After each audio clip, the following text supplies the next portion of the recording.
Today we revisit an old friend, Fire in the Lake, which has an expansion, the Fall of Saigon 1972 to 1975, and we're going to rebox it here today on Legendary Tactics.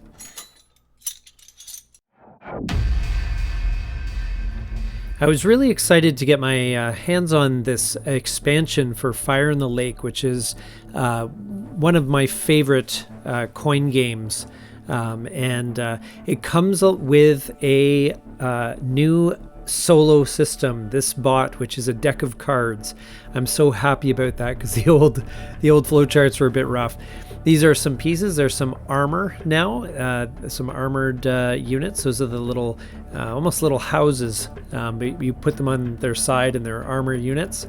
And we've got some new coup cards and event cards here to go through. The chronicles the events of 72 to 75, and it just looks like such an interesting expansion. I'm really curious to see how this game plays out across the entire Vietnam War. I always like to put the cards back in the shrink wrap, as perhaps you know, whenever I'm storing them. Keeps them nice and free of dust. There's a lot of charts in this for the non-player Thieu. I'm not sure if I'm saying that right, but that's how it reads anyway. So there's a lot of new player aids and extended scenarios and a bunch of stuff. It's going to take a while. This is almost a full game, pretty much.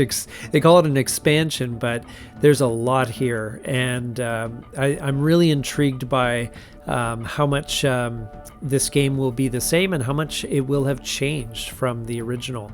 Now you can see they've highlighted the changes in yellow, or at least those are after the Paris peace accords or whatever. I'm still just getting into this game and learning the rules. They did repurpose Brian Train's initiative track from Colonial Twilight, and we have a U.S. posture track now, which looks very intriguing. So it's going to be a completely different game, I have a feeling. As you can see, there's lots of rules here. The expansion rules actually aren't that bad, and then you get into the solo book and walk through for the different non-player scenarios and so forth. And then there's another book after that, which is the playbook, which has the example of play and the breakdown of all the cards.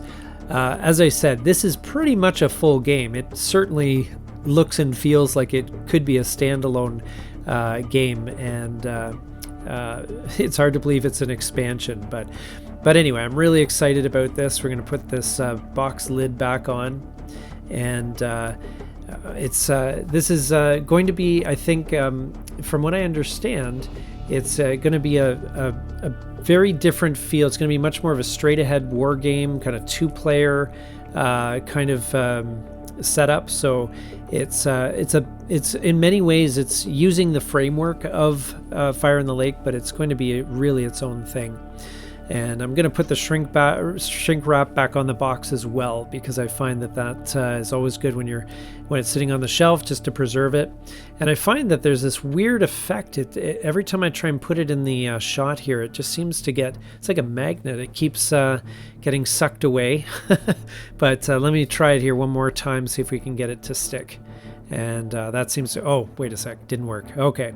Anyway, gonna put this back in the box just to make sure it is perfectly preserved, cover it up with those packing peanuts, and we'll get to this game soon though.